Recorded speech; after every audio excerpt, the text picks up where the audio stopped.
तो जय हिंद दोस्तों, प्राण नमस्कार, बहुत बहुत स्वागत करते हैं अपने छोटे से यूट्यूब चैनल में। दोस्तों आज मैं आपको बताने वाला हूं सोने और चांदी के नया अपडेट भाव क्या चल रहा है।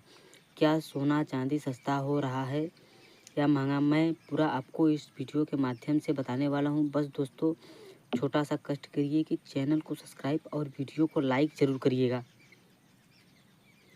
मैं आपको इस वीडियो के जरिए बताऊंगा कि सोने और चांदी में तेज़ी वृद्धि देखने को मिली या नमी में। तो दोस्तों क्या सोना चांदी सस्ता हो रहा है, क्या कब घटेगा कब बढ़ेगा, इसका भी मैं जानकारी देने वाला हूं। और कितने कैरेट का सोना क्या चल रहा है, कितने कैरेट का सोना लेना चाहिए, कितने परसेंट का लेना चाहिए, कितने हॉल मार्किंग देख कर लेना चाहिए, फिर क्या होता है 18 कैरेट और या 22 कैरेट क्या होता है, उसकी भी जानकारी मैं दूंगा दोस्तों। तो क्या पहचान करें कि ये कितने कैरेट का सोना है, उसका भी मैं जानकारी देने वाला हूँ दोस्तों। तो लास्ट तक बने रहेगा। तो दोस्तों सबसे पहले बता दें कि सोना के बारे में पूरी जानकारी देने वाला हूँ। तो सोना एक अत्यंत मूल्यवान और चमकदार पीली धातु है। इसका रासायनिक चिन्ह है Au और सोना का प्राचीन समय में धन, आभूषण, सिक्के बनाने तथा निवेश के रूप में इस्तेमाल होता आ रहा है। भारत में सोने का सांस्कृतिक, धार्मिक और आर्थिक महत्व बहुत गहरा है। शादी और त्योहारों में सोना खरीदने एक शुभ कार्य माना जाता है।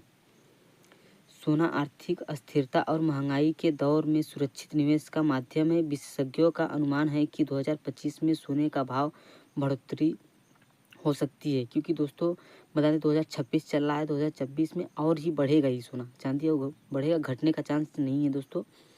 आगे क्या होगा फिर समय बताएगा, क्योंकि यह एक सुरक्षित एसेट माना जाता है। चांदी के बारे में वही जानकारी बता दी दोस्तों। तो चांदी एक बहुमूल्य धातु है जिसका उपयोग औद्योगिक गहनों और निवेश के लिए होता है। भारत में चांदी की कीमतें अंतर्राष्ट्रीय की चाल, मुद्रा विनिमय दरों और देश के आर्थिक हालातों पर निर्भर करती है। चांदी की कीमतों में उतार चढ़ाव होते रहते हैं, लेकिन यह भी एक लोकप्रिय निवेश विकल्प है। वर्तमान समय में सोने की तुलना में चांदी की कीमत ज़्यादा तेज़ी से बढ़ रही है।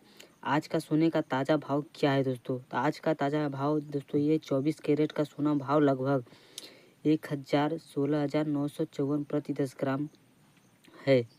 वहीं चांदी की बात करें तो चांदी का भाव लगभग 1,16,000 प्रति किलोग्राम हो गया है।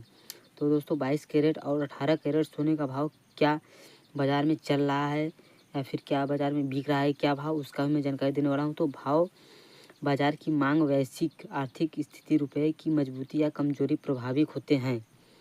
तो दोस्तों बता दें सोने और चांदी के निवेश और उसके फायदे क्या क्या हैं। आर्थिक अनिश्चितता की सुरक्षा सुनिश्चित करता है कि महंगाई से बचाव का माध्यमिक है। सोना और चांदी की कीमतें दीर्घकाल में बढ़ने की प्रवृत्ति दिखाती है। सोना धार्मिक का सांस्कृतिक महत्व के कारण भी निवेशकों की पसंद बना रहता है। इस जानकारी के आधार पर स्क्रिप्ट मैं आपको बताने आया हूँ, यूट्यूब पर पूरा जानकारी दूंगा दोस्तों, जिसके ऊपर भी दिए गए बिंदुओं को विस्तार से उदाहरणों और ताज़ा आंकड़ों के साथ समझाया गया है। अगर यदि आप सोने और चांदी के बारे में सोच रहे हैं लेने के लिए तो ज़रूर से ज़रूर दोस्तों खरीदिए। आज का सोने और चांदी का ताज़ा भाव इस प्रकार हैं दोस्तों। तो बता दें सोने का रेट बता ही दिए हैं दोस्तों।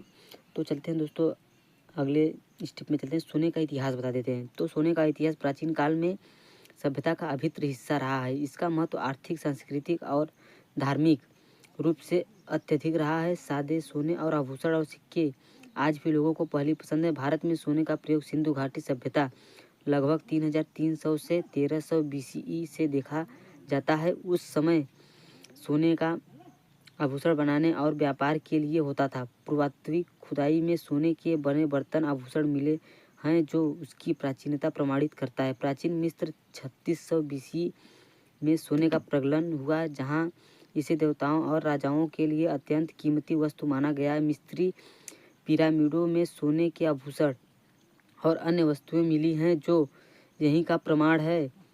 प्राचीन यूनान के लगभग 550 BC से सोने का व्यापार उपयोग मुद्रा और आभूषण के रूप में हुआ। प्लेटो और अरस्तु जैसे दार्शनिकों ने सोने और गुणों का महत्व पर लिखा आरंभ हुआ। माध्यमिक यूरोप और अरब देशों में सोने का अभाव था, जिससे सोने के लिए संघर्ष और खोज आरंभ हुआ। 1848 में कैलिफोर्निया में गोल्ड रश की शुरुआत ने सोने का मूल्य वृद्धि को और तेज किया। भारत में आज़ादी के बाद सोने की कीमतों में उतार चढ़ाव देखा गया। विशेष रूप से 1962 में भारत चीन युद्ध हुआ और 1971 में युद्ध के दौरान आर्थिक उदारीकरण के बाद 1991 में सोने की कीमतों में स्थिरता आई और निवेशकों की संख्या बढ़ी।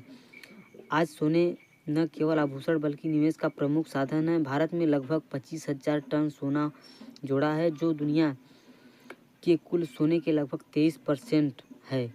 सोने की कीमतें का इतिहास।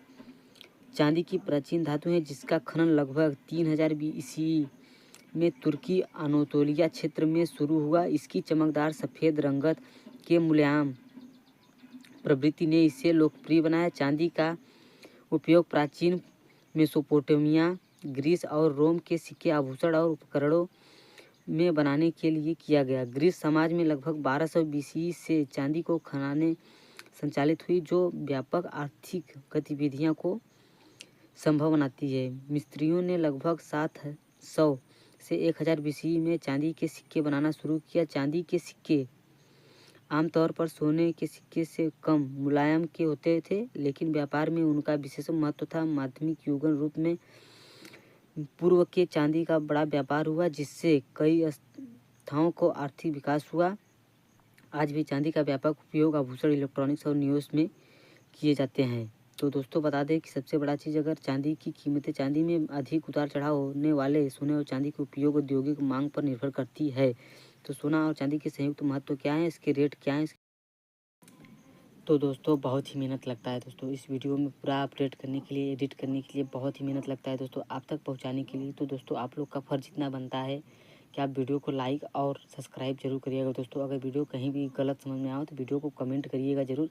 मैं अगली वीडियो में आपको सुधार जरूर लाऊंगा दोस्तों। अगर चैनल पर नए आए हो तो चैनल पर सपोर्ट जरूर करिएगा दोस्तों। अपने दोस्तों के साथ शेयर भी जरूर करिएगा दोस्तों, क्योंकि ये रात दिन हमको मेहनत करना पड़ता है दोस्तों आप तक ये सोने और चांदी से पूरी रिलेटेड जानकारी पहुँचाने तक।